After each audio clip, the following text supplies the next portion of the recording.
Hello everyone. तो आज हम इंग्लिश में लेसन 7 के क्वेश्चंस को सॉल्व करेंगे। तो लेसन 7 है वीर अब्दुल हामिद। सबसे पहले कॉम्प्रिहेंशन क्वेश्चंस हैं। Answer the following questions. Who was Abdul Hamid? Abdul Hamid कौन थे? तो यहाँ पर इसका आंसर इस तरीके से दे सकते हैं हम। Abdul Hamid was a brave soldier. Abdul Hamid एक बहादुर सिपाही थे। Who serve as a company quarter master havildar in the Indian army, जिन्होंने इंडियन आर्मी में एज ए कंपनी के क्वार्टर मास्टर हवलदार के रूप में सेवा की थी। And fought in the 1965 war between India and Pakistan, और 1965 के वॉर में, युद्ध में, जो कि पाकिस्तान और इंडिया के बीच में हुआ था, उसमें उन्होंने लड़ाई की थी, यानी कि उसे वो लड़े थे। अब यहाँ पर क्वेश्चन है what were the Pakistani tanks like? जो पाकिस्तानी टैंक्स थे वो कैसे थे, किस तरीके के थे? तो आंसर होगा the Pakistani pattern tanks were very powerful and dangerous. Pakistani pattern tanks बहुत ही पावरफुल, बहुत शक्तिशाली और डेंजरस थे, खतरनाक थे। Next is how did Hamid destroy the enemy tanks? Hamid ने जो एनिमी शत्रु थे उनके टैंक्स को कैसे बर्बाद किया, कैसे नष्ट किया? Answer is Hamid destroyed the enemy tanks. Hamid ने एनिमी के टैंक्स को डिस्ट्रॉय किया by firing shots at them, उनमें शॉट करके, यानी कि उनमें आग लगाकर। With a special gun from his jeep, अपनी जीप से एक स्पेशल गन से, जो विशेष गन उनके साथ थी, उससे गोली चलाकर फायरिंग करके उन्होंने उसमें आग लगाई थी, उन्हें डिस्ट्रॉय किया था। Causing the tanks to catch fire, जिससे क्या हुआ, स्पेशल गन से उन्होंने फायर शूट किए और जिससे टैंक में आग लग गई। एंड बर्स्ट इनटू फ्लेम्स, और जो कि आग की लपटों में बदल गई।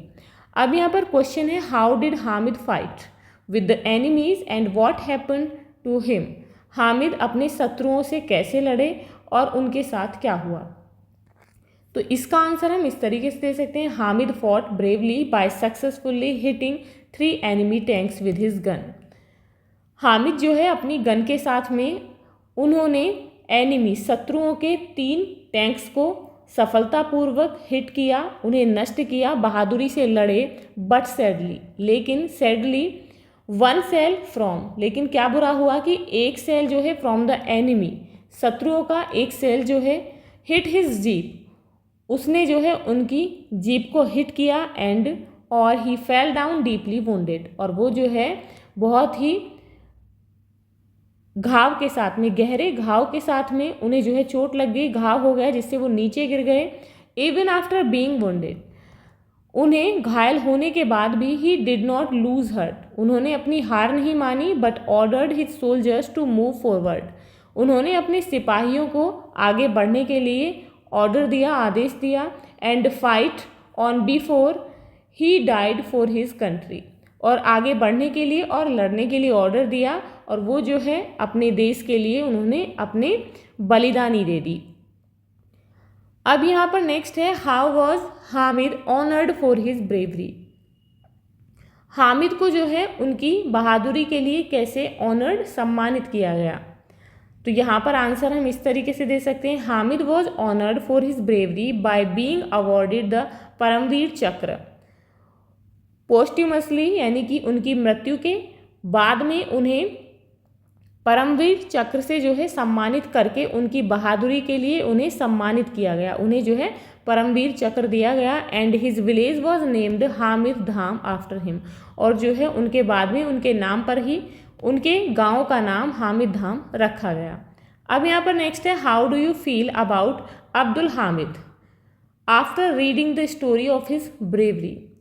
अब्दुल हामिद की कहानी, यानी कि उनकी बहादुरी की कहानी को पढ़ने के बाद आपको कैसा फील हुआ? तो यहाँ पर जो है आप अपने अकॉर्डिंग लिखेंगे कि आपको कैसा फील हुआ। तो आप इस तरीके से फॉर एन एग्जाम्पल लिख सकते हैं कि after reading the story of his bravery, कि उनकी बहादुरी की कहानी सुनने के बाद, इट मीन्स रीड करने के बाद, पढ़ने के बाद, आई फील दैट, मुझे फील होता है, Abdul Hamid is the bravest hero of the 1965 war. Abdul Hamid जो है 1965 के युद्ध के सबसे बहादुर हीरो थे। Who will always be revered and remembered by the people of our country, जिन्हें हमेशा हमारे देश के लोगों द्वारा याद किया जाएगा और उन्हें आदर दिया जाएगा।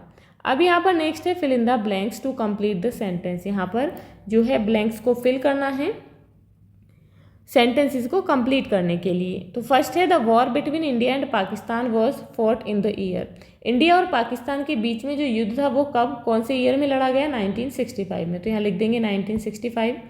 Abdul Hamid turn his gun and fire Abdul Hamid ने अपनी गन को टर्न कर लिया और क्या फायर किया? उन्होंने जो है शॉट फायर किया। तो लिखेंगे shot.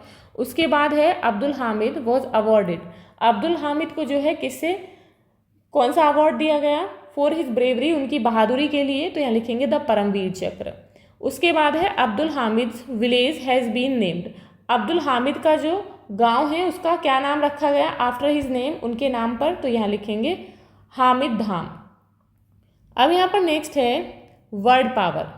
Match the words with their meanings. यहाँ पर जो है आपको मैचिंग करनी है, वर्ड को मीनिंग के साथ में मैच करना है। फर्स्ट है अ गुड शॉट। तो गुड शॉट का मीनिंग होता है one who can shoot any target successfully, कि एक व्यक्ति जो अपने टारगेट को यानी कि कोई भी टारगेट हो उसे सफलतापूर्वक जो है उस पर निशाना लगा सके। उसके बाद है regiment, a group of soldiers in the army who are commanded by a particular officer, कि सोल्जर्स का एक ग्रुप आर्मी में जो कि एक विशेष ऑफिसर के द्वारा जिसे कमांड दी जाती है उसे हम रेजिमेंट बोलते हैं। तो यहाँ इसके साथ मिला देंगे। उसके बाद है टू लूज हर्ट। इसका क्या मीनिंग होता है? टू गेट डिसअपॉइंटेड, यानी कि डिसअपॉइंट हो जाना, यानी कि हार मान लेना। उसके बाद है मार्च फॉरवर्ड। इसका मीनिंग क्या होता है? To move forward in an organised manner, यानी कि एक संगठित तरीके से आगे की तरफ बढ़ना, that is called march forward. Next is language practice. The first words of the following sentences are interjections. जो नीचे सेंटेंसेस दिए गए हैं इनके जो फर्स्ट वर्ड्स हैं, पहले शब्द हैं, वो इंटरजेक्शंस हैं। Expressing the emotions written against them, जो कि एक्सप्रेस कर रहे हैं इमोशंस को, भावों को व्यक्त कर रहे हैं, रिटन जो कि लिखे गए हैं उनके विरुद्ध में। रीड द सेंटेंस, आप सेंटेंस को रीड करें एंड अंडरस्टैंड देम, और उन्हें समझें। तो एग्जाम्पल है जैसे कि हेलो, हाउ आर यू। तो यहाँ पर आप कैसे हैं, तो यहाँ पर लिखा हुआ है जैसे कि प्लेजर। तो यहाँ पर जो है इमोशन दिया गया है अलास। तो इस वर्ड से जो है कौन सा इमोशन एक्सप्रेस हो रहा है? अलास ही इज़ नो मोर, कि वो जो है अब नहीं रहा। तो अलास दुर्भाग्य है। तो यहाँ पर सोरो यानी कि दुख एक्सप्रेस किया जा रहा है। उसके बाद oh look at the rising sun, कि उगते हुए सूरज को देखो। तो यहाँ पर आश्चर्य, आश्चर्य का भाव है इमोशन ऑफ वंडर। तो यहाँ जो है क्या है? वंडर। उसके बाद है hurray, we won the match, कि हम जो है मैच को जीत गए। तो यहाँ पर फीलिंग है जॉय की। Now fill in the blanks with suitable interjections from the box. यहाँ पर जो है इंटरजेक्शंस दी गई हैं, ये आपको जो है जो सूटेबल है, सही है, ब्लैंक्स में फिल करना है। We have won the match, कि हम जो है मैच को जीत गए। तो यहाँ पर कौन सी इमोशन है? तो यहाँ पर इमोशन है जीतने का, खुशी का। तो यहाँ लिखेंगे हुर्रे। उसके बाद है you have done a great deed, कि तुमने एक बहुत अच्छा काम किया है। डीड यानी कि कार्य करना, कोई काम करना। तो यहाँ पर ब्रेवो यानी कि बहादुरी का इमोशन जो है वो किसका है? बहादुरी का है। तो यहाँ लिखेंगे bravo. Next is his father has passed away, कि उसके जो फादर हैं वो पास्ड अवे यानी कि उनकी मृत्यु हो गई है। तो यहाँ पर दुख, फीलिंग ऑफ सोरो यानी कि दुख का भाव है। तो यहाँ लिखेंगे अलास। उसके बाद है हाउ डू यू डू, आप कैसे हैं। तो यहाँ पर क्या लिखेंगे हम? हेलो। तो यहाँ पर प्लेजर की फीलिंग है, इमोशन जो है प्लेजर का है। Now let's know more. Indian armed forces. The Indian armed forces are the military forces of the republic of India. ये क्या है? जो हमारा देश भारत है, रिपब्लिक ऑफ इंडिया, हमारे देश भारत की मिलिट्री फोर्सेस है, the Indian armed forces. It consist of 3 professional uniformed services. यहाँ पर जो है 3 प्रोफेशनल यूनिफॉर्म्ड सर्विसेज हैं। कौन कौन सी? First is the Indian navy. It is the land based branch. ये क्या है? यानी कि भूमि पर लैंड बेस्ड ब्रांच है। And the largest component of the Indian armed forces, जो हमारी इंडियन आर्म्ड फोर्सेज है उसका एक सबसे बड़ा कॉम्पोनेंट है। तो यहाँ पर इसका मोटो क्या है? मोटो होता है सर्विस बिफोर सेल्फ, यानी कि अपने आप से पहले सेवा है। तो यहाँ देख सकते हैं इसका जो लोगो है। उसके बाद है the Indian navy, second is Indian navy. It is the naval branch of the Indian armed forces. ये जो है इंडियन आर्म्ड फोर्सेज जो है उसकी नेवल ब्रांच है, जिसका मोटो है सम नो वरुण है। It means may the Lord of the water, यानी कि जो पानी के देवता हैं, B auspicious unto us. It means जल के देवता यानी कि पानी के देवता हमारे लिए मंगलकारी हों। The Indian air force, it is the air branch of the Indian armed forces. ये जो है इंडियन आर्म्ड फोर्सेज की एयर ब्रांच है, जिसका मोटो होता है नभ है स्पर्शम दीप्तम। It means touch the sky with glory, यानी कि ग्लोरी के साथ में आकाश को छूना। तो ये थे आपके लेसन 7 के क्वेश्चन आंसर्स। आई होप आपको समझ आ गए होंगे। If you have any doubt, any query related to this lesson, please comment me in comment box. So see you in the next video. If you like this video, please like and share, and if you are new on this channel, please subscribe the channel. Thank you.